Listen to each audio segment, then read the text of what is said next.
మనము ఎజ్రా గ్రంథాన్ని ధ్యానం చేస్తూ వెళ్తా ఉన్నాం కాబట్టి 6వ అధ్యాయాన్ని చెప్పకుండా 7వ అధ్యాయాన్ని పెడతానని చెప్పాను.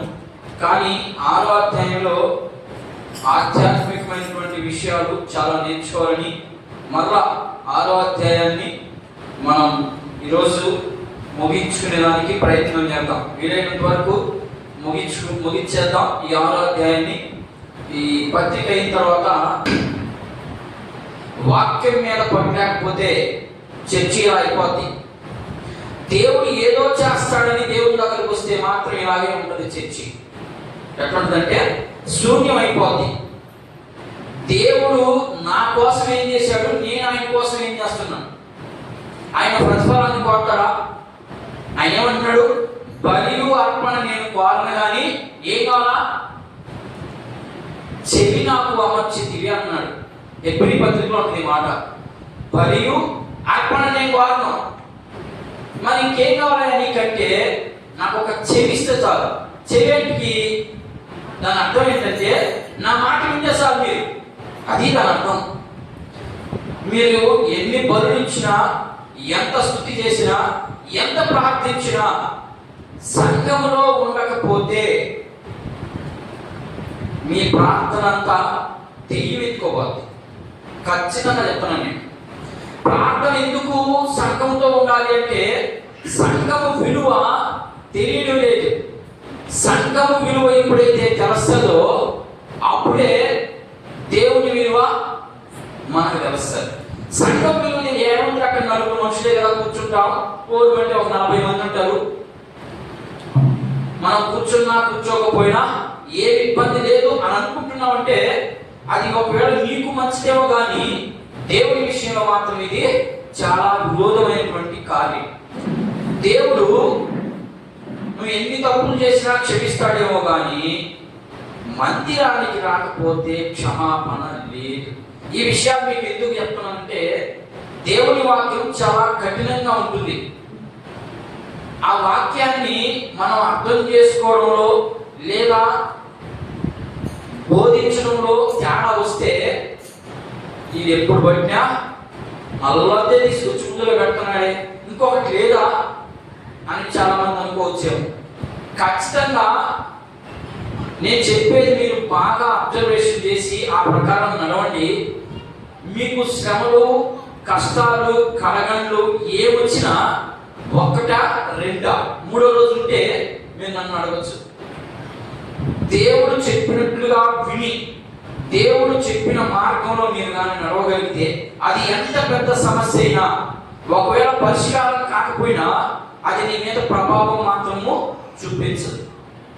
దాన్ని అనుభవిస్తే తప్ప అనుభవించని వారికి తెలియదు.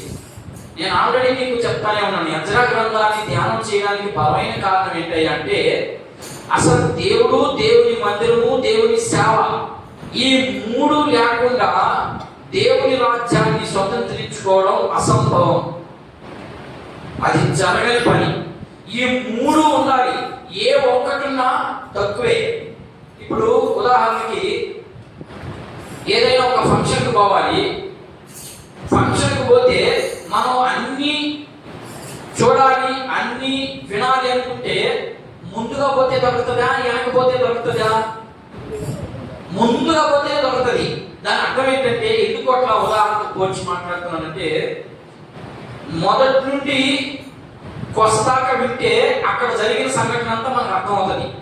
భోజనం టయానికి పోయామనుకో ఇక పక్కన అడగాలి, ఏం జరిగిందిరా, ఏమైందిరా. ఇది అలా కాకుండా సంఘము విలువ అర్థమైందా? నేను మమతం చేత బోధిస్తాం అనుకుంటున్నా ఆ పత్రికని, ఆ సంఘం అర్థమైందా? నేను దేవుడు అర్థం కాదు, దేవుడు అర్థం కాకుండా సంఘం అర్థం కాదు. ఏది లేకపోయినా ఉప్పు లేని కూర తిన్నట్టుగా ఉంటుంది. ఈ 2 ఉండాలి. ఈ 2 లేకపోతే ఉప్పు లేని కూర తింటే ఏమైనా ప్రయోజనమా? ఆకలి అయితే తీరుతుంది కానీ తృప్తి ఉండదు. అలాంటి జీవితం జీవించొద్దు అనేది నా ఆశ, నా ఉపలాట. అర్థమైందా? లోపల సంసిద్ధంగా ఉండాలి. అందుకని ప్రకటన గ్రంథంలో నేను దొంగ వచ్చినట్టు వస్తానన్నాడు. దొంగ చెప్పి వస్తాడు, ఇంటికి రాడు, చెప్పకుండా వస్తాడు. అట్లాగే దేవుడు కూడా చెప్పకుండానే వస్తాడు. ఆ చెప్పకుండా వచ్చేటప్పటికి ఒకవేళ నువ్వు నిద్రపోతా ఉండొచ్చు, ఒకవేళ నువ్వు ప్రార్థనలో ఉండొచ్చు, ఒకవేళ నువ్వు పని చేస్తుండొచ్చు. నువ్వు ఎక్కడున్నా దేవునితో నీ లింకుగా ఉంటే ఆటోమేటిక్గా వెళ్ళిపోతావు పైకి. ఒకవేళ అలాంటి లింకు లేకపోతే విడవబడతావు. ఆ తర్వాత ఉంది మీకు కావాల్సినంత ఉంది భూమి మీద. ఎంత పడిన వారికి మాత్రం ఏమీ ఉండదు, కానీ ఎంత పడని వారికి చాలా విషయాలు ఉన్నాయి. అర్థమైందా? ఈ 7 సంవత్సరాల్లో ఈ 7 సంవత్సరాలు శ్రమ అని చెప్పాను కదా. ఈ 7 సంవత్సరాల శ్రమల్లో కనీసం 2 రోజుల శ్రమను కూడా అనుభవించలేదు. నాకు తెలిసి బైబిల్లో ఉన్నటువంటి ఆ మాటను బట్టి ఆ సంఘం ఎప్పుడైతే ఎత్తబడిందో, ఎత్తబడిన తర్వాత 7 సంవత్సరాల్లో 3.5 సంవత్సరము సర్వసాధారణంగా ఉంటాయి శ్రమలు. 3.5 సంవత్సరం బహుభయంకరంగా ఉంటాయి. నేను బహుభయంకరం గురించి నేనేం మాట్లాడదు, కానీ సాధారణమైనటువంటి శ్రమంలో కూడా కనీసం మీరు 2 గంటలు, 2 రోజులు కాదు, 2 గంటలు కూడా భరించలేరు. ఎందుకంటే కాదు చదివితేనే అమ్మా నాయన అంటున్నాం. మరి ఆ శ్రమలు ఎంత భయంకరంగా ఉంటాయో మీరు ఒకసారి ప్రకటన గ్రంథాన్ని అంతా చదవండి, మనసు పెట్టి చదవండి, అప్పుడు అర్థమవుతుంది.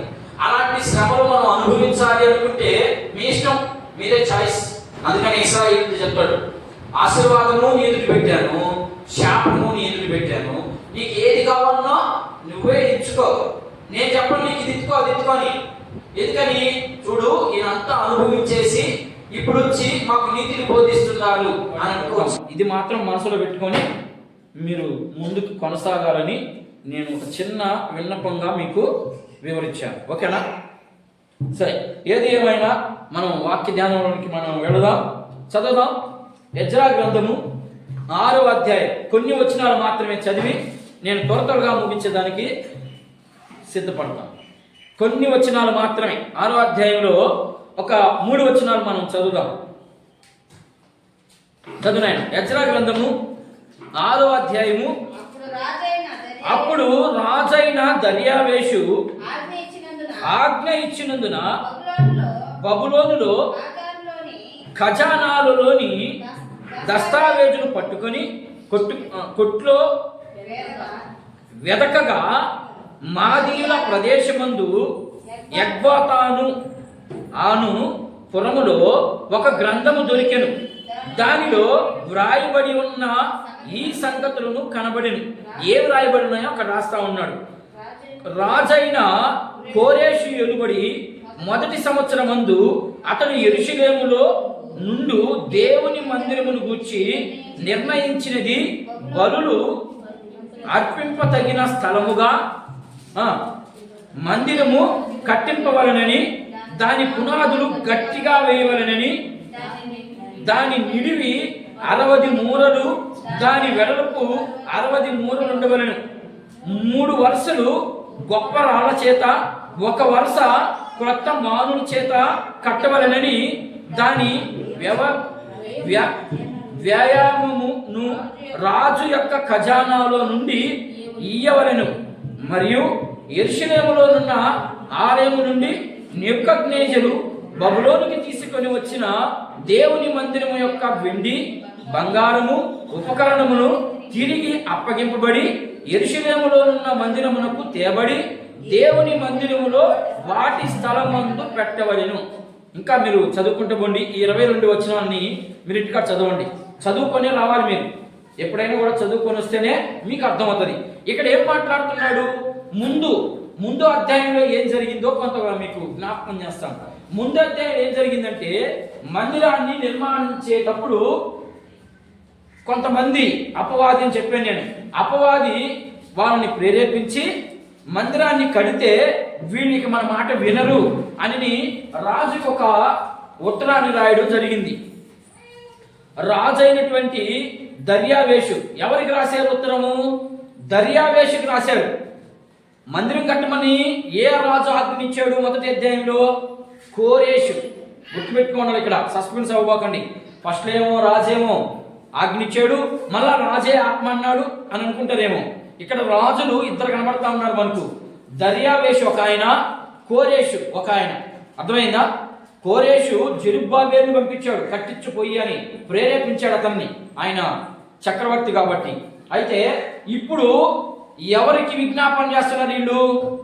ఎవరికి చెప్తున్నారు? ఐదో అధ్యాయం అంతా ఏం చెప్తున్నాడంటే, అయ్యా ఫలాన్ రాజు వాళ్ళని మందిరం కట్టుకోమన్నాడు, ఆయన పవర్ పోయింది. అర్థమైందా? నేను చెప్పేది అర్థమవుతుందా? ఫస్ట్ ఎవరున్నారు? ఫస్ట్ రాజు ఎవరు? కోరేష్ రాజు ఉన్నాడు. కోరేష్ రాజు ఉన్నంత కాలము యూదులకి సహాయం చేస్తూ దేవుని మందిరాన్ని కట్టమన్నాడు.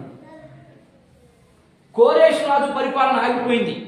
ఇప్పుడు దర్యావేష్ పరిపాలన వచ్చింది. అర్థమవుతుందని నేను చెప్పేది మన భాషలో చెప్పు. ఇశ్రాయేలుని పొమ్మన్నాడు, కట్టుకోమన్నాడు, అంతా బాగుంది. ఎప్పుడైతే ఆయన దిగిపోయాడో ఇప్పుడు ఎవరు రాజు అయ్యాడు? దర్యావేష్ రాజు అయ్యాడు. దర్యావేష్ రాజు అయిన తర్వాత దర్యావేషుకి కొంత ఫిర్యాదు వెళ్ళిపోయింది. ఎక్కడి నుంచి? ఆ చుట్టుపక్కల ప్రాంతాల్లో ఉన్నటువంటి అనేక మంది అన్యుల నుంచి ఫిర్యాదు పోయి, అయ్యా వాళ్ళు మందిరం కడితే వాళ్ళ పితరుల గురించి మేము విన్నాం, వాళ్ళు ఏంటి దేవుని మందిరం కడితే నీ మాట వినరు, నీకు శిస్తు కట్టరు, సుంకం కట్టరు, కాబట్టి నువ్వు మందిరాన్ని ఆపేస్తే చచ్చినట్టు వాళ్ళు నీకేమంటారు, వాళ్ళు నీకు పన్ను కడతారు అని చెప్పి ఉత్తరం రాసి పంపించారు. ఎవరికి రాసి పంపించారు? ఎవరికి రాసి పంపించారు? అర్థమైందా? అది ఒంటికి పట్టదు, ఒంటికి కాదు, ఆత్మకు పట్టదు, శరీరానికి పట్టదు. అది వివరణ లేని ప్రసంగము, శరీరానికి మాత్రమే అది. ఆత్మకు పడాలి ప్రసంగం, ఆత్మకు తగలాలి. మనం మాట్లాడే ప్రతి మాట ఆత్మకు తగలాలంటే అక్కడ ఏం జరిగింది, ఎందుకు జరిగింది, ఇప్పుడు నువ్వు ఎలా ఉన్నావు, ఇంతే. ఇట్లా నేర్చుకోవాలి మనం. కాబట్టి జాగ్రత్తగా వినండి. ఇప్పుడు అధికారులు, అక్కడ ఉన్నటువంటి చుట్టుపక్కల ఉన్నటువంటి ప్రజలు ఇప్పుడు ఎవరి దగ్గరికి ఫిర్యాదు ఎత్తుకుపోయాడు? దర్యావేష్ దగ్గరికి ఎత్తుకెళ్ళారు. మనం చదువుకున్నటువంటి వ్యక్తే దర్యావేష్ రాజు దగ్గరికి తీసుకెళ్ళారు. ఇప్పుడు రాజు ఏం చేశాడు? ఓయమ్మో నాకు నష్టపోతే నేనేం చేయాలా? అందుకని మందిరాన్ని ఆయనే ఆపేయమన్నాడు. ఆపేయమన్న తర్వాత అది కూడా ఇశ్రాయేలుకి చాలా మంచిదైంది. ఆపేయమంటగానే ఆపేశాడు ఆయన. వీళ్ళు నచ్చేసేదానికి లేదు, చేసేదానికి లేకపోయిన తర్వాత మందిరం ఆగిపోయింది. మందిరం ఆగిపోయిన తర్వాత వీళ్ళు పనులు వీళ్ళకి ప్రారంభించారు. దర్యావేష్ రాజు ఖజానాలో ఉన్నటువంటి ఒక దస్తావేజులు, ఆ రోజుల్లో దస్తావేజులు ఉంటున్నాయి కదా, అవన్నీ ఉండేవి. ఎప్పుడు ఏం జరిగింది అన్నీ కూడా రాసి ఒక రూమ్లో వేసి పెట్టేవాళ్ళు అనమాట. దాంట్లో ఈయన ఎక్కడా ఉన్నప్పుడు ఒక గ్రంథం దొరికింది ఆయనకి. ఆ గ్రంథాన్ని తీసి చదివాడు. చదివిన తర్వాత కోరేషు రాజు ఆజ్ఞాపించిన ఆజ్ఞ ఇప్పుడు ఏమైంది? కనుమరుగు చేశారు. కోరేషు రాజు ఏం చెప్పాడు? మునుపున్న రాజు ఖచ్చితంగా మందిరాన్ని కట్టించాలి అని చెప్పాడు.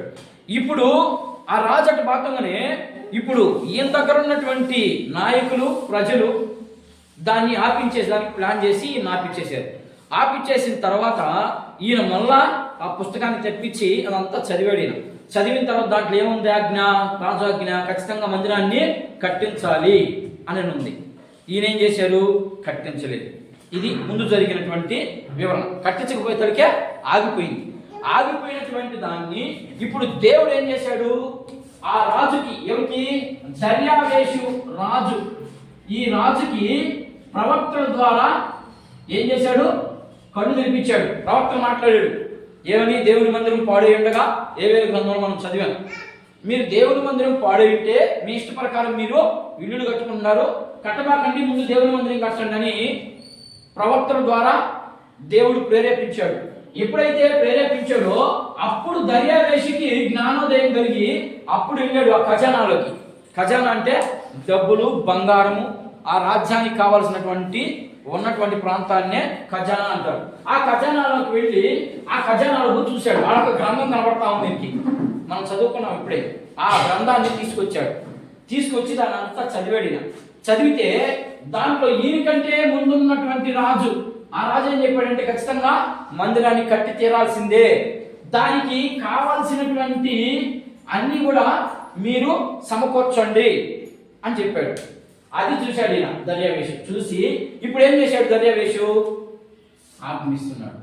ఇదే 6వ అధ్యాయంలో ఉన్నదంతా కూడా అదే. ఇక్కడ రాసిన చూడండి, నేను రాజు ఆజ్ఞ ఏమని ఇచ్చాడు. ఈయన 2 రకాల ఆజ్ఞలు ఇచ్చాడు. మీరు రాసుకోండి, ఏ బి అని రాసుకోండి. ఒకవేళ రాసుకునేవాడు ఉంటే ఏ బి. ఏం ఆజ్ఞ ఇచ్చాడు చదువుదాం. నేను చదవండి, ఎన్నో వచ్చిన చదువుతారంటే 4వ వచ్చిన చదవండి ఒకసారి. ఎవరు అపవాదులు మీకు కావాలన్నా, అపవాదులు ఆపారని చెప్పాను కదా, ఆ ఆపిన వాళ్ళు ఎవరో అధికారులు ఎవరో మీరు ఒక్కసారి ముందుగా చూడండి ఒకసారి. 5వ అధ్యాయము 6వ వచనం. 5, 6 ఎవరు ఆపినోళ్ళు? మందిరాన్ని ఆపేయాలని ప్లాన్ చేసి దర్యావేషికి ఉత్తరం రాసిన వాళ్ళు ఎవరో అక్కడ ఉంది చూడండి. 5వ అధ్యాయము 6వ వచనం. నది యువతల అధికారి అయిన ఎవరంట? తత్తనయ్య. ఆయన పేరు చూడండి, ఇది ఒక పట్టణం. తత్తనయ్యకి తుత్తునీయనుగా మారిపోయాడు దేవుని ఆజ్ఞ వస్తుందని. ఆయన పేరేం పేరంట? తత్తనీయ. ఆయన ఏం చేశాడు? ఉత్తిత్తి అని చెప్పి ఎవరికి? దర్యావేష్ రాజుకి ఉత్తిత్తి అని చెప్పి మందిరాన్ని ఆపించేశాడు. ఆపించేసరికి సంకల్పం పెట్టుకున్నాడు, ఓహో ఇంకేముందిలే యూదుల పని అయిపోయింది అని అనుకున్నాడు. కానీ దేవుడు మాత్రం సైలెంట్గా ఉండడు. సైలెంట్గా ఉండాడు అంటే మనం ఏదో పొరపాటు చేసేవారు దాని అర్థం. సైలెంట్గా లేడు, ఉన్నాడు. చాలా దినాలు గమ్ముగా ఉన్నాడు. ఇంకా నా బిడ్డలు ప్రేరేపిస్తే, ఒకవేళ నా బిడ్డలకు ఎవరికైనా ఒకరికైనా నా మీద కనికరం కలుగుతుందేమో. ఆయన మీద కనికరం కలగన్నా, మన మీద కనికరం కలగన్నా? మన మీద కనికరం కలగాలి ఆయనకి. కానీ మన దేవుడు ఎలాంటాడు? మన కనికరాన్ని వాడుతున్నాడు ఆడ. నా బిడ్డలు ఎవరైనా కనికరించి కళ్ళు తెరిచి నా వైపు చూస్తాడేమో చూద్దామని వెయిట్ చేశాడు. ఎన్ని సంవత్సరాలు వెయిట్ చేశాడు? ఎన్ని సంవత్సరాలు? 16 సంవత్సరాలు. మీరు మర్చిపోతా ఉన్నారు వాక్యాన్ని. 16 సంవత్సరాలు వెయిట్ చేశాడు. వెయిట్ చేస్తాడు అలా. ఇప్పుడు ఉదాహరణకి మీకు ఒక చిన్న స్టోరీ చెప్తే, ఇక్కడ ఎవరికైనా ఒక సమస్య వచ్చింది, ఒక జబ్బు వచ్చింది. జబ్బు వచ్చినప్పుడు పిల్లలు పుట్టలేదు అనుకుందాం. అమ్మా జబ్బు సమస్య కానీ పిల్లలు పుట్టలేదు అనుకుందాం. పిల్లలు పుట్టకపోగా 1 సంవత్సరం పెళ్ళి అయింది, 15 సంవత్సరాలు అయిపోయింది, 20 సంవత్సరాలు అయిపోయింది, పిల్లకాయలు మాత్రం పుట్ల. వాళ్ళు బాగా దేవుణ్ణి ఆరాధించే ప్రజలు అనుకుందాం. వాళ్ళు దేవునిలో నిలబడతారా, దేవుణ్ణి తిడతారా, దూషిస్తారా? మీరు చెప్పాలి. ఖచ్చితంగా దూషిస్తారు, నిలబడరు. ఈ స్వభావమే అలాంటి స్వభావం. ఎందుకని పౌలు అంటాడు, నేను పాపములో నుంచి వచ్చాను కాబట్టి ఆ స్వభావం నన్ను విడిచిపోవడం లేదు. కాబట్టి నేను ఇది చేయకూడదని అనుకుంటున్నాను. నా మనసు ఎక్కడికి పోతుంది? నా దేహం అంతా దాని దగ్గరికి ఎలా అవుతుంది. ఇప్పుడు దాని దగ్గరికి పోకుండా ఉండాలి అంటే నాకేం కావాలా? ఆత్మ ఖడ్గం కావాలి. ఆత్మలోనే చంపుకోవాలి దానిని. అది ఖడ్గము యేసు ప్రభు దగ్గర మాత్రమే దొరుకుతుంది, ఇంకెవరి దగ్గర దొరకదు అది. సరే, నేను అక్కడ వెళ్ళాడు. అయితే ఇప్పుడు నేనేం చెప్తా ఉన్నాను? ఏం చెప్పానమ్మా? నేను ఇందాక ఏదో చెప్తున్నాను, ఎందుకు సపరేట్ టాపిక్ డైవర్ట్ అయిపోయింది. వీళ్ళు తత్తనయ్య, వీళ్ళంతా దేవుని మందిరాన్ని ఆపేరని సంకల్పం పెట్టుకున్నారు. దేవుడు వారికి మంచే చేపించాడు ఇశ్రాయేలుకి. మనకు కూడా ఒకవేళ మన కార్యం ఆలస్యం అయిపో ఉందేమో అనుకున్నారేమో. ఆలస్యం వెనుక అద్భుతం జరుగుతుంది. ఆలస్యం చేస్తూ ఉన్నాడు నీ పట్ల. నేను ఈ శ్రమల గుండానే వెళ్తా ఉన్నాను, ఎప్పుడు పెట్టినా శ్రమే అని అనుకుంటే నీకు అద్భుతంగా ముందుంది ఒక రోజు, మంచి రోజు. ఆ మంచి రోజు వచ్చేంత వరకు వెయిట్ చేయాల్సిందే, మనం తప్పదు. నువ్వు అనుకున్నంత మాత్రాన ఆయన ఇయ్యకుండా ఉండడు. నువ్వు అనుకోలేదని ఆపడు ఏది కూడా. ఆయన ఇష్టం. ఆయన దగ్గర మనం అడుక్కునే రీతిలో ఉన్నాం. మనం అడుక్కోవాలి కానీ ఆయన డిమాండ్ చేయకూడదు. కానీ ఈరోజు సంఘం ఎలా అవుతుందంటే, నువ్వు నాకు ఇస్తే నేను నీ చర్చికి వస్తా, నీ మందిరానికి వస్తా, లేకపోతే నేను రాను అంటే దాన్ని ఇప్పుడు ఎవరిని డిమాండ్ చేస్తున్నారు? దేవుణ్ణి డిమాండ్ చేస్తున్నారు జనాలు. ఏందో అట్లా అయిపోతా ఉంది, లోకమే అట్లా అయిపోతుంది. దానికి తగ్గట్టు విశ్వాసులు కూడా దానికే ఓట్లు వేస్తున్నారు. వాక్యం చెప్పినప్పుడు ఈ వాక్యం ఇదేనా మనకు నేర్పించింది అనేది ఎవరు చూడడం లేదు. దానికే ఓటేసి సప్పట్లు ఎత్తేసి ఓ అమ్మ మా పాస్టర్ ఓహో అంటున్నారు. సరే, అక్కడ ఇక్కడ ఈయన 2 రకాల ఆజ్ఞ ఇచ్చాడు. ఏమేమి ఆజ్ఞ ఇచ్చాడయ్యా అంటే ఇప్పుడు చదువుదాం ఆయన. నాయన అది కాదు, వాళ్ళు అది వేరే ఆపినోడు సంగతి అది. ఇప్పుడు ఆపకుండా ఇప్పుడు మంది ప్రారంభం జరిగింది కదా, ఎట్లా 2 రకాల ఆజ్ఞలు ఇచ్చాడు ఆ రాజు. ఏమని ఆజ్ఞ ఇచ్చాడు? మందిరం ఆపేశారు. ఆపేసిన దాన్ని బుక్ తిప్పించాడు. బుక్ చదువుకున్నాడు. ఆ బుక్లో ఏముంది?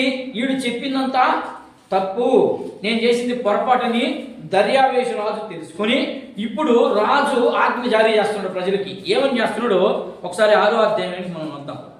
6వ అధ్యాయానికి వచ్చి చదువుతాను. ఆయన 3వ వచనం కానీ చదవండి ఒకసారి.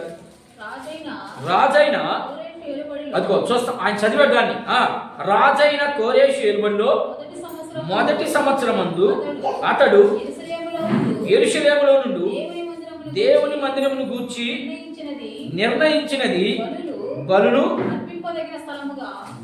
అర్పింపదగిన స్థలముగా మందిరము కట్టవలెను. చూడండి ఏం చెప్తున్నాడంటే ఆయన ఆ రాజు ఆ పుస్తకంలో ఏముందంటే అదే ఉంది. ఈయన చదువుతా ఉన్నాడు ఆ పుస్తకాన్ని. గట్టిగా ఇవ్వమంటున్నాడు. గట్టిగా అంటే బాగా లోతుగా తవ్వి అలాంటి దాని మీద పునాది వేయండి. ఎందుకంటే గబక్కన ఏదైనా వర్షాలు ఎక్కువ, వాళ్ళకి వర్షాలు ఎక్కువ ఉంటాయన్నమాట, వానలు ఎక్కువ వస్తాయి. ఆ వానలకి ఏదన్నా అందులో ఆ ప్రాంతం అంతా ఇసుక భూమి, ఆ ఇసుక భూమి మీద నిలబడదని బాగా లోతుగా తవ్వి గట్టిగా వేయమంటున్నాడు పునాది. ఒకటి దాంట్లో మొదటి రకం ఏం చెప్తున్నాడు, ఏం చెప్తున్నాడు, గట్టిగా వేయాలి పునాది.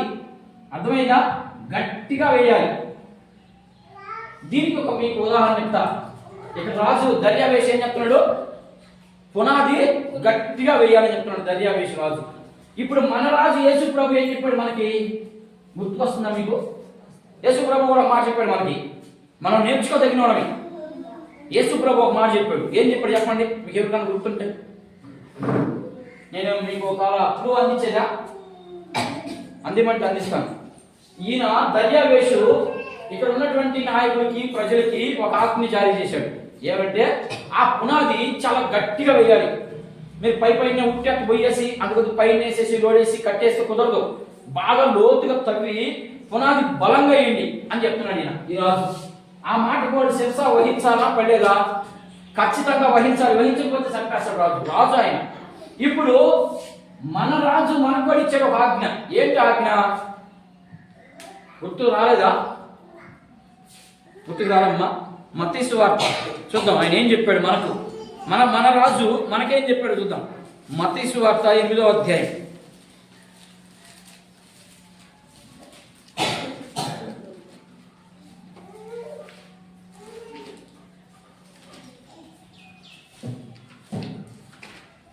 మత్తయి సువార్త 7వ అధ్యాయం. 7వ అధ్యాయము.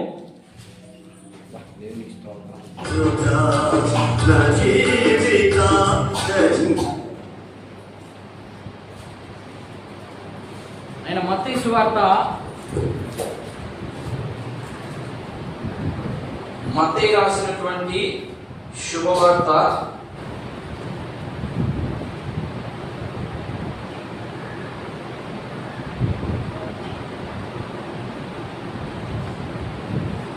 7వ అధ్యాయం చూద్దాం. 7వ అధ్యాయంలో యేసు ప్రభు ఇలా మాట్లాడుతూ ఉన్నాడు. 21వ వచనాన్ని మీరు ముందు చదివితే మీకు బాగా అర్థమవుతుంది. కాబట్టి మీరు ఇంటికెళ్ళి ఎక్కడి నుంచి చదువుతారంటే 21వ వచనం కానించి మీరు ఇంటికెళ్ళి చదవండి. ఇప్పుడు మాత్రము 23వ వచనము చదవండి. అప్పుడు మిమ్మును ఎన్నడను ఎరుగను అక్రమము చేయువారులారా మీరు నా యొద్ద నుండి పొండని వారితో చెప్పుదును. కాబట్టి ఈ నా మాటలు విని వాటి చొప్పున చేయు ప్రతివాడు అన్న మీద తన ఇల్లు కట్టుకొనిన బుద్ధిమంతుని పోలి ఉండెను. వాన కురిసెను, వరద వచ్చెను, గాలి విసిరి ఆ ఇంటి మీద కొట్టెను, దాని పునాది వేయబడెను కనుక అది పడలేదు. అమ్మాయికి కొంచెం గట్టిగా ముందుకు దోసేప్పుడు మాట్లాడి వస్తుంది. ఇక్కడ ఏం చెప్తాడంటే దర్యావేషు గట్టిగా ఇవ్వన్నాడు పునాది. ఆ రాజు ప్రకారం వీళ్ళు ఖచ్చితంగా వేయాలి, కానీ వేయలేదు. వినండి, ఇప్పుడు మన రాజు కూడా మనకు ఆజ్ఞించాడు. ఏమని? మీరు బండ మీద వేయండి పునాది. బండ ఎవరికి సాదృశ్యం? క్రీస్తుకి సాదృశ్యం. అర్థమైందా? ఈ బండ మీద వేయండి.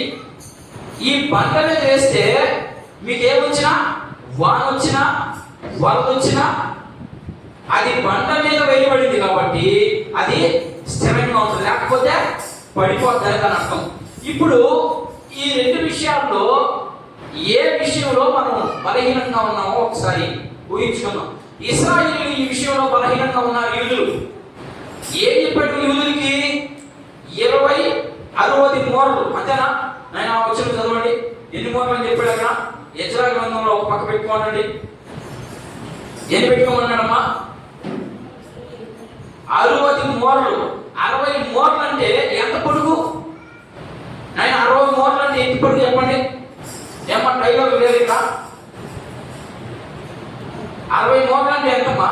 పెద్ద మందిరాన్ని కట్టమంటే ఇప్పుడు వాళ్ళు ఏం చేస్తారంటే అక్కడ ఉన్నటువంటి యూదులు సొలొమోను లాంటి మందిరం ఎక్కడన్నా కట్టాడా? వాళ్ళకి ప్రతి దాన్ని ముందు కనపడరు. వాళ్ళకి ముందు మనోడు చేసి ఉండాలా లేదా? చేస్తుంటే ఎలా చేస్తున్నారు అనేది వాళ్ళకి చాలా ప్రాముఖ్యం. ఇప్పుడు సొలొమోను కట్టింది చిన్నది, ఒక్క రవ్వ చిన్నది. ఇప్పుడు దర్యావేషు రాజు ఇచ్చింది చాలా పెద్దది. ఇప్పుడు యూదులు ఏం చేశారంటే చూడండి ఎంత దాన్ని ఏమంటారంటే స్వావర్తనం. ఎంత స్వావర్తనం అంటే డబ్బులు ఉన్నాయి, చేసే శక్తి కలిగినటువంటి మనుషులు ఉన్నారు, నడిపించడానికి నాయకులు ఉన్నారు, అన్నీ ఉన్నాయి, కానీ అల్లుల నోట్లో శని ఉంది. అట్టా దేవుని మందిరం కట్టుకోమని దర్యావేషు ఎంత పొడుగు అంత లావుని చెప్పి అంత డబ్బులు ఇస్తానంటే వీడు ఏం చేశారు అంటే దీనికంటే పెద్దది కట్టుకోమంటే వీళ్ళు ఏం చేశారంటే దీంట్లో కూడా సగం మీద కట్టారు. అప్పుడు ఏవేలు గ్రంథంలో ఉన్నటువంటి ఏవేలు ప్రవక్త మాట్లాడతారు. అప్పుడు ఉన్నటువంటి ప్రజలు అంటారంట, ఇదేంటిది, మేము ఎప్పుడు చూడలేదు, ఎగతాళి చేశారు అక్కడ ఉన్నటువంటి ప్రజలు. సొలొమోను అంత మందిని కడితే ఇప్పుడు వచ్చిన వాళ్ళు ఇంత మందిని కడుతున్నారు ఏంటి? అన్నీ తెలిసి అన్నీ ఉండి వాళ్ళు లేకనే అన్ని కట్టారు. మీకు అన్నీ ఉన్నాయి, అయినా కూడా మీరు కట్టలేకపోతున్నారేమని వాడు ఎగతాళి చేయడం జరుగుతుంది. ఏవేలు గ్రంథంలో ఆ ప్రవక్త ద్వారా మాట్లాడతాడు దేవుడు. అయితే మొదటి ఆజ్ఞ ఇది. ఇకపోతే రెండో ఆజ్ఞ ఏమని చెప్తున్నాడు? పునాది గట్టిగా వేయాలంటున్నాడు. రెండోది ఖజానాలో నుంచి మాత్రమే డబ్బు తీసుకురావాలి. ఎక్కడి నుంచి తీసుకురావాలి? 2 బియ్యం పెట్టుకోండి. ఇది ఏ పెట్టుకున్నారు, ఇది బి. దీంట్లోనే ఆజ్ఞలో, రాజు ఆజ్ఞలో రెండవ భాగం బి. ఏం చెప్తున్నాడు? బబులోను ఇక్కడి నుంచి యెరూషలేము నుంచి బబులోను రాజు అయినటువంటి నెబుకద్నెజరు ఎత్తుకోబోయినటువంటి బంగారు, వెండి, తర్వాత ఉపకరణాలు. ఉపకరణాలు అంటే అర్థం ఏంటి? ఉపకరణాలు తెలుసా? మందిరంలో ఉన్నటువంటి ఉపకరణాలు అంటే మన భాషలో చెప్పాలంటే టేప్ రికార్డు, ప్రభు బలకు సంబంధించినటువంటి వస్తువులు, దీంట్లో ఉండాల్సినటువంటి నిధి ఉందా? మనకున్నాయా? ఇన్ని మనకేం లేవు, నిధులు లేవు. అర్థమైందా? అసలు మనకి సపరేటే లేదు కదా, ఓకేనా? అయితే దాంట్లో ఉన్నాయన్నీ తెచ్చి ఎక్కడ పెట్టాలా? దేవుని మందిరంలో పెట్టాలా. ఇది గట్టి ఆజ్ఞ. ఈ మందిరాన్ని ఖచ్చితంగా చాలా నీట్గా పెట్టాలి అని చెప్పాడు. రెండవ ఆజ్ఞ ఇది. నేను 2 మాత్రం చెప్తాను, ఆయన 3-4 చెప్పున్నాడు. ఎందుకంటే సమయం సరిపోదు కాబట్టి 2 చెప్తాను. ఈ రెండింటిలో ఒకటి అయిపోయింది. ఆ ఒకటిలో నుంచి మనము యేసు ప్రభు మనకేం చెప్పాడు నేర్చుకున్నాం, దర్యావేషు వాళ్ళకి ఏం చెప్పాడు కూడా తెలుసుకున్నాం. దాన్ని తెలుసుకొని మనం ఏం నేర్చుకోవాలి అనే విషయాన్ని చెప్పాడు. రెండోది, ఇక్కడ ఈ యెరూషలేములో అంటే సొలొమోను కట్టిన టెంపుల్లో ఉన్నటువంటి దాన్ని నెబుకద్నెజరు రాజు తీసుకెళ్ళి వాళ్ళ హయాంలో వాళ్ళ గుడారంలో పెట్టుకున్నాడు. అర్థమైందా? మనం దానియేలు గ్రంథంగా చదివితే దీని కొనసాగింపు అక్కడ వస్తుంది వరకు. అర్థమైందా? ఆ రాజు యొక్క బొక్కసములో ఉపకరణాలు పెట్టుకున్నాడు అని మనకు అక్కడ కొన్ని విషయాలు తెలుస్తాయి. ఇప్పుడు ఈ దర్యావేషు ఏం చేస్తున్నాడంటే నెబుకద్నెజరు తీసుకొచ్చినవన్నీ కూడా మళ్ళా రిటర్న్ ఎత్తుకుపోయి ఇప్పుడు కట్టున్నటువంటి ఆ టెంపుల్లో కట్టాలని గట్టిగా ఆజ్ఞించాడు. అది ఇస్తూ మళ్ళా ఇంకా కొన్ని విషయాలు మాట్లాడతాడు. ఇప్పుడు చదువుతున్నాను ఎజ్రా గ్రంథంలోకి రండి, మీకు అర్థం అవ్వాలని. చదువునాయి. యెరూషలేములో ఉన్న ఆలయంలో నుండి నెబుకద్నెజరు బబులోనికి తీసుకుని వచ్చిన దేవుని మందిరం యొక్క వెండి బంగారము ఉపకరణములు తిరిగి చెప్పాడు. ఏం చెప్తున్నాడు? నేను ఇప్పుడు చదువుతాను. యెరూషలేములో ఉన్న దేవుని మందిరంలో దాని స్థలమందు ఏం చెప్తున్నాడు? అవన్నీ ఎత్తుకొని వచ్చి దేవుని స్థలంలో ఎక్కడైతే ఉన్నవి అవి అక్కడికే తీసుకొచ్చి పెట్టాలి. ఆజ్ఞ, రెండవ ఆజ్ఞ ఇది. ఇంకా మూడవ ఆజ్ఞ ఏమి చెప్పి చూద్దాం. అమ్మ చదువునే. కావున ఇలా సెలవిచ్చాను, నది అవతల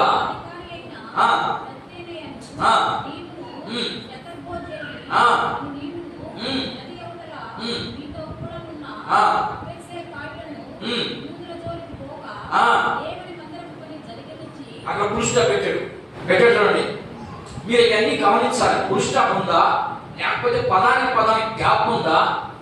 ఇవన్నీ తెలుసుకున్నప్పుడు మాత్రమే మనకు వాక్యం క్లియర్గా. ఇక్కడ ఏం చెప్తున్నాడు? మీరు అన్ని తీసుకొచ్చాడు పెట్టాలి. యూదులు పనికి కానీ అర్థం కానీ చేశారా? ఏం చేస్తారో చూద్దాం. యూదులు పని చేసుకుంటారు కదా, దేవుని మందిరం కట్టుకుంటున్నారు కదా. ఆ కట్టుకునే మందిరానికి మీరేదైనా కానీ తేడా కానీ చేశారా? మీ పరిస్థితి ఎలా ఉంటుందో చూద్దాం. చదువు.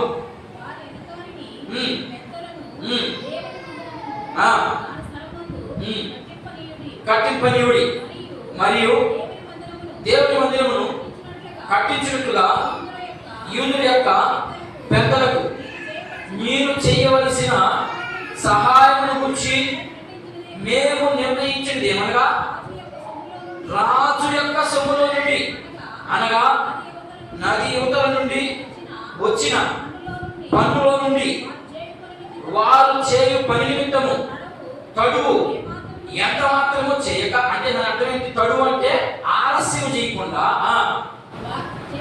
చేయక వారి వ్యాయామమునకు, వ్యాయామం అంటే పని,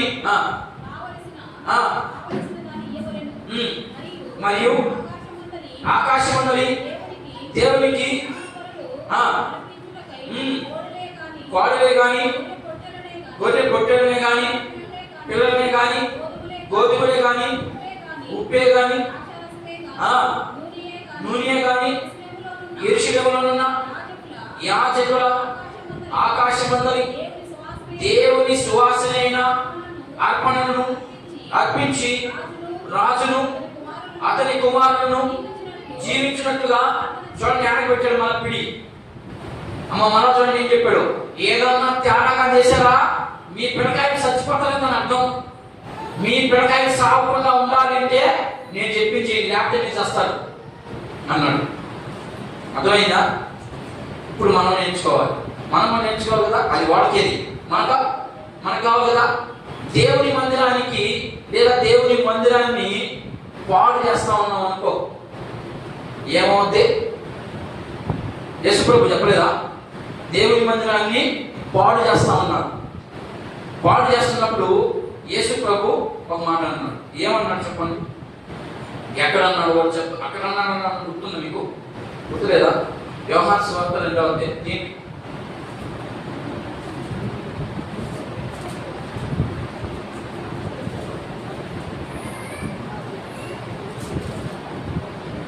16వ వచనం ఒకసారి గమనించండి. యోహాను సువార్త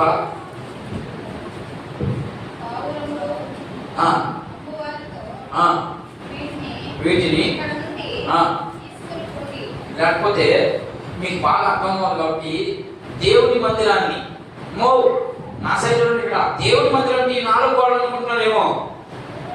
ఇది దీన్ని కానీ పాడు చేసుకున్నారు అంటే లోపల ఏం చేస్తాడు దేవుడు? ఇక్కడ ఏం చేశాడు యేసు ప్రభు? దాన్ని చదివితే మీకు రేపు భవిష్యత్తు గుర్తుకొస్తుంది. అర్థమైనా? ఇప్పుడు ఏం జరిగిందో చూద్దాం. మొదటిగా 2వ అధ్యాయము మరి 16వ వచనం కాకుండా మీరు ఇంకా ముందుకు రండి. 2వ అధ్యాయము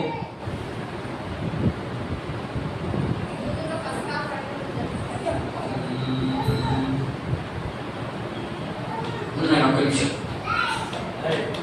12వ వచనం లేకపోతే 13 నేను 13 చదువు. ఆ.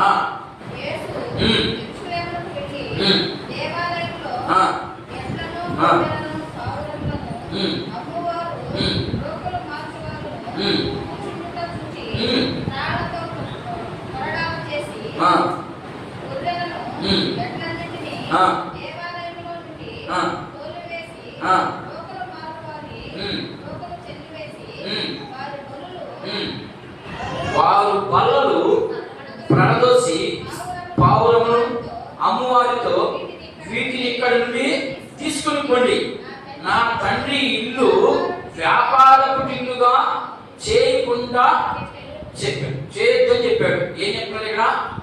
వీళ్ళు ఏం చేస్తున్నారు ఇక్కడ? ఆ దేవుడి మందిరంలో ఏమేమి పెడుతున్నారు? రోకలు మారుస్తున్నారు. మీకు యోహాను సువార్తలోకి పోయినప్పుడు దాన్ని చెప్తాను, దాన్ని ఇంకా క్లియర్గా వివరిస్తాను. చాలా ఉంది దాంట్లో.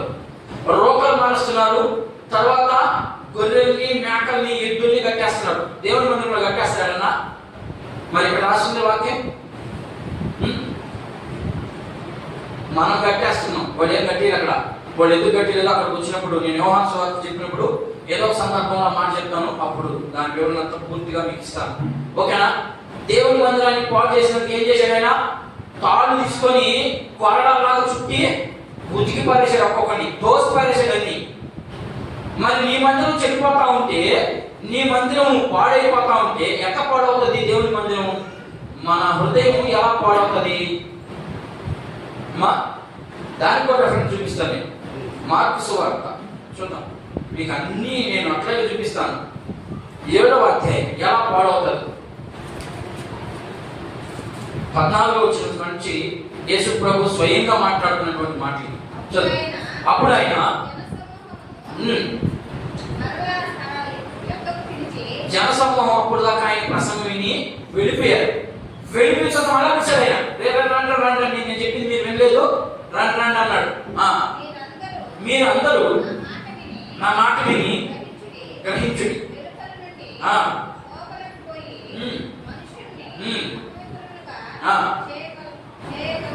ఇప్పుడు ఏంటి దీని అర్థం ఏంటి? మీరే ఊహించుకోండి. నేను చెప్పను కానీ మీరే ఊహించుకోండి. మనిషిని దేవుని మందిరం ఎలా పాడైపోతుందో అంటే ఆ క్లియర్గా రాశాడు. ఎలా పాడైపోతుందంట? హృదయంలో నుండి బయటకు వచ్చే దాన్ని బట్టే ఈ మందిరం చెడిపోతుంది. నీకేందో మీరే ఆలోచన చేసుకోండి. మనం దేవుని ప్రజలు దేవుని నియమాలు మీరితే మన గతి అదో గతి పాలైపోతుంది. అలా ఉండకూడదు అంటే మన హృదయం ఎలా ఉండాలి? మన మందిరం చాలా నీట్గా ఉండాలి. అర్థమైనా? ఆ నీట్గా ఉన్నప్పుడు మాత్రమే దేవుడు మనలో నివసించడానికి అవకాశం ఉంది. ఇతడితో నేను ఇంకా చాలా వివరణ ఉంది. ఈ 2వ భాగం కూడా అయిపోయింది. దేవుని మందిరాన్ని పాడు చేస్తే ఏం చేస్తానన్నాడు? ఎజ్రా గ్రంథంలో ఊరిపోటేస్తానన్నాడు. గోడ బద్దలే తీసి వాళ్ళని కప్పుకుంటారు కదా, మీరు ఇంటికి చదవండి, 6వ అధ్యాయం చదవండి. ఆ వాళ్ళ బద్దలు ఒక వైపు తీసేసి ఆ బద్దలకి ఊరేసి చంపేస్తాడు దేవుడు.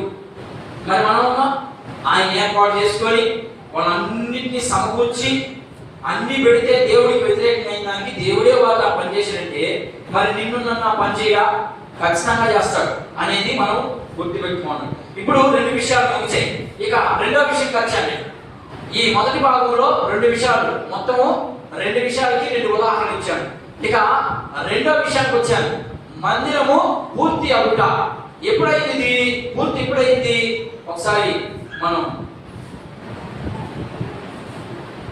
నేను 6వ వచనం చూడండి. 6వ అధ్యాయం 15వ వచనం చూడండి ఒకసారి. ఎజ్రా గ్రంథం 6వ అధ్యాయం 15వ వచనం. ఇక్కడ ఏం చెప్తున్నాడు? రాజైన దర్యావేషు ఏలుబడి యందు 6వ సంవత్సరము అన్నాడు. అంతే కదా?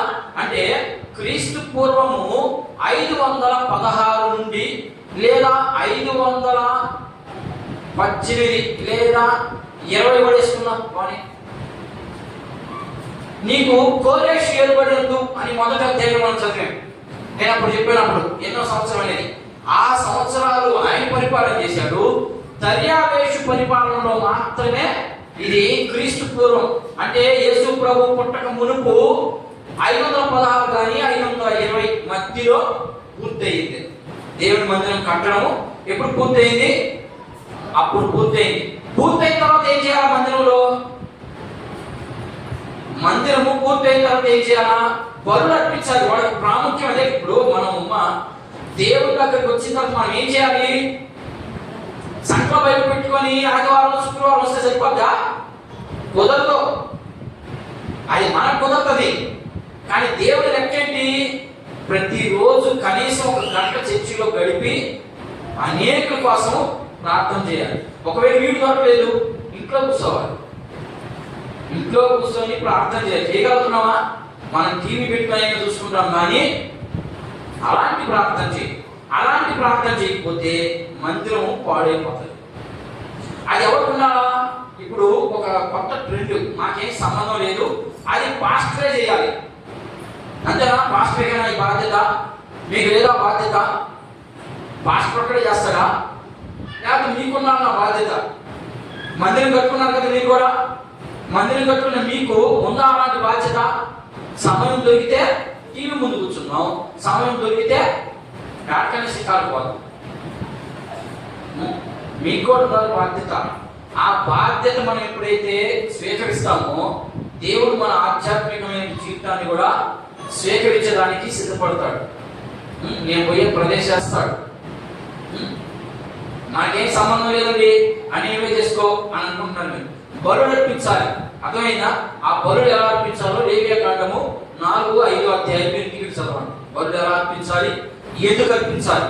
దేవుడి మందిరం కట్టిన తర్వాత బలులు అర్పించాలి. అర్పించాలి అంటే ఎలా అర్పించాలి, ఎందుకు అర్పించాలి అనే వివరము 4-5 అధ్యాయంలో దొరుకుతుంది. లేవియాకాండము 4వ అధ్యాయము 5వ అధ్యాయంలో దొరుకుతుంది.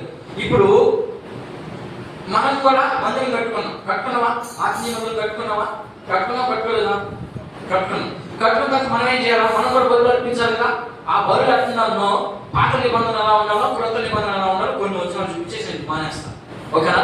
నిర్గమకాండం 12వ అధ్యాయం 1-13 వచ్చిన చదవండి.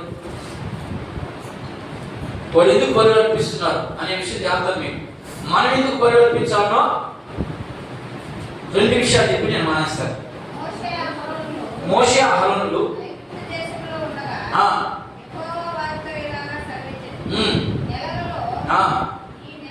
ఈ నెల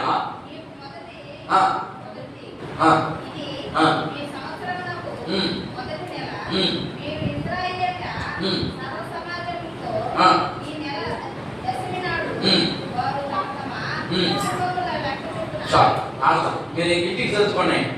కొన్ని వచనాలు మాత్రం మీరు ఇంటికి వెళ్ళి చదవాలి. అక్కడ ఏం చెప్తున్నాడంటే, తండ్రి అయిన దేవుడు అహరోనుకి మోషేకి ఈ నెల దశమి నాడు, దశమి అంటే 10వ రోజు, ఈ నెల 10వ రోజు అందరూ సర్వసమాజంగా కూడుకొని బేజారా బలులు అర్పించాలి. ఈ బలులు ఎందుకు అర్పించాలంటే, ముందు చదివే మనం, మీరు ఐగుప్తులో ఉన్నారు బానిస బతుకుల్లో, అక్కడి నుంచి నేను విడిపించినందుకు మీరు కృతజ్ఞత కలిగి నాకేం చేయాలా? బలులు అర్పించాలని చెప్తున్నాడు. వాడికి ఇచ్చిన కండిషన్ అది. మరి యేసు ప్రభువును నమ్ముకున్న మనకి మన కోసం యేసు ప్రభు ఏం చేశాడు? ఆయన ప్రాణం పెట్టాడు. ప్రాణం పెట్టినటువంటి మనం ఎలా ఉండాలో కొన్ని వచనాలు చూద్దాం. 1 కొరింథీయులకు రాసినటువంటి పత్రిక 5వ అధ్యాయం 7వ వచనం.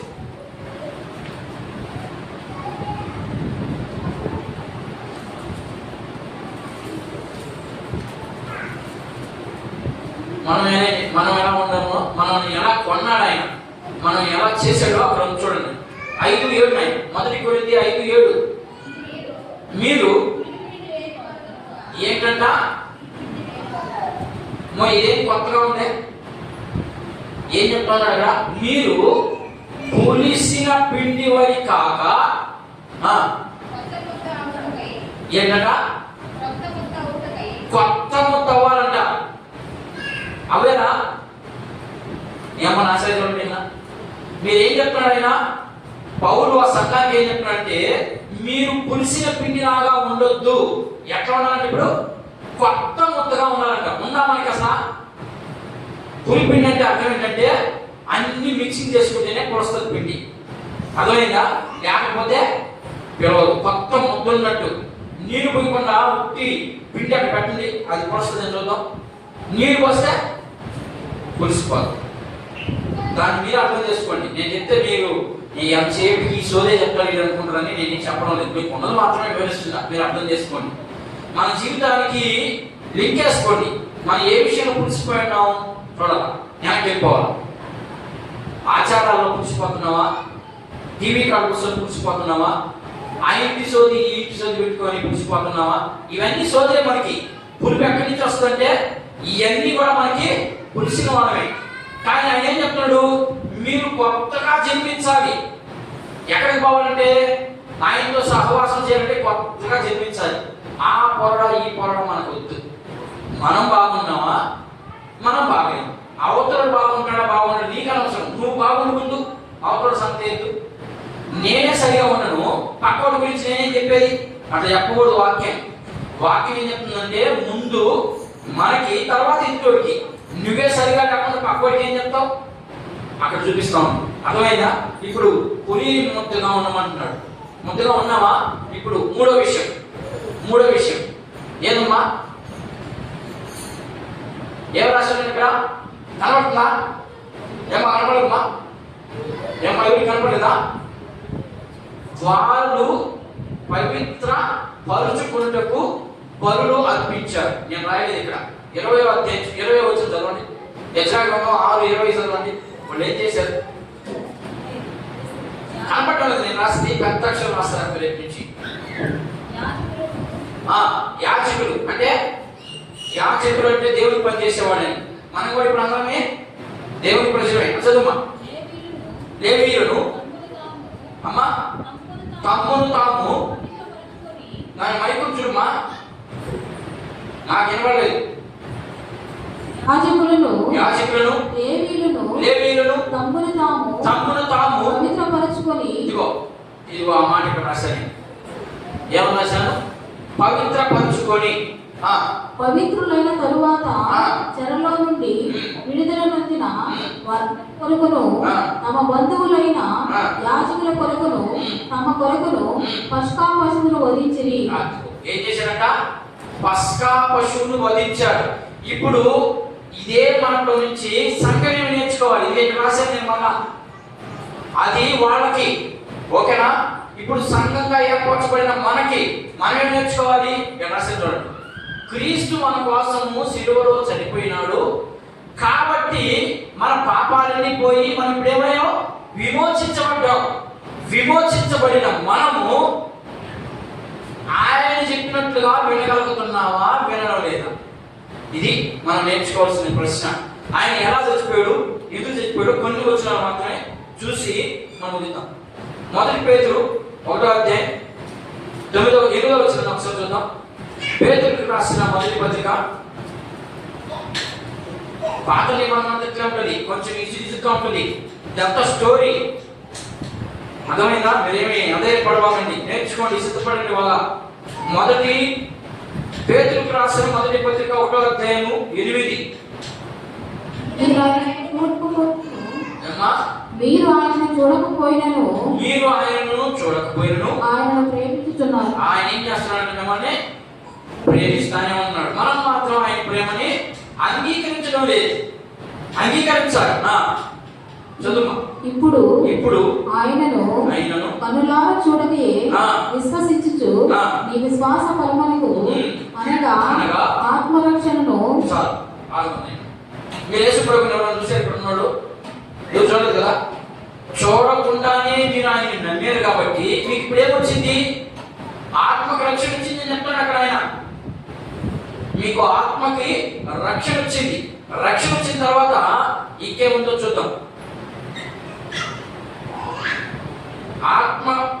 ఆత్మ రక్షణ పొందుచు సత్యము కాని మహిమయుక్తమైన సంతోషము గలవారై ఆనందించుచున్నారు.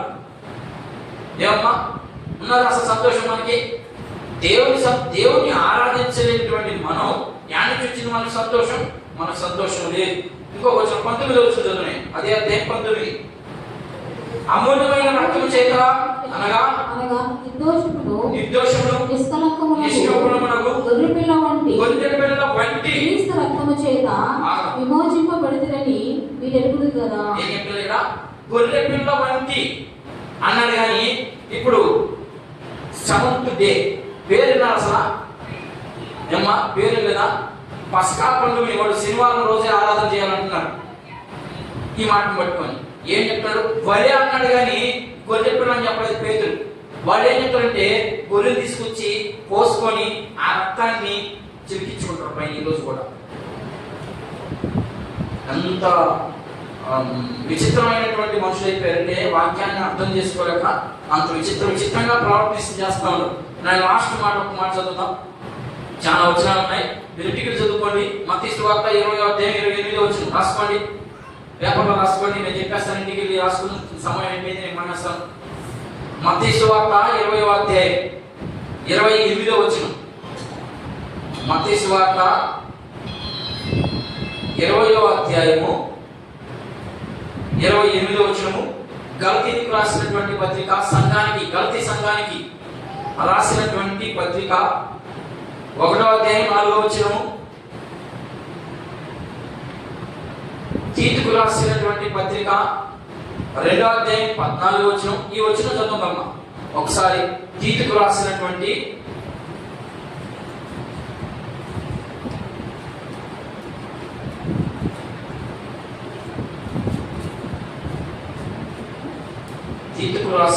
పత్రిక 2:14 చూడండి, చాలా జాగ్రత్తగా గమనించండి. సమస్తమైన దుర్నీతి నుండి మనల్ని విమోచించి సత్క్రియల ద్వారా, అమ్మా నేను మైక్ రావట్లేదు, బాగా పైకి చదువు, చూడండి ఆ మాట బాగా గమనించండి. ఆయన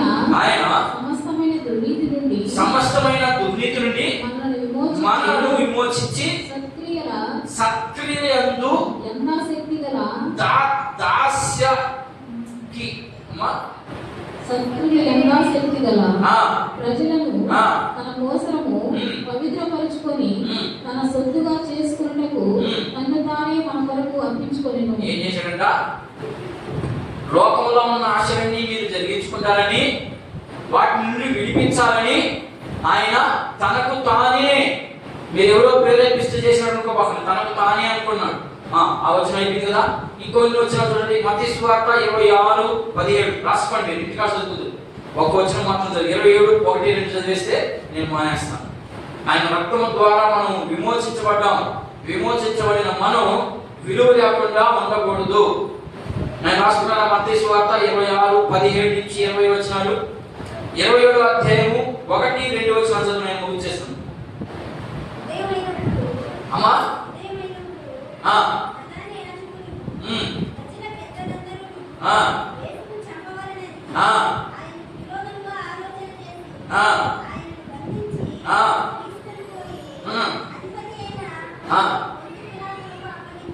ఏం చేశారంట?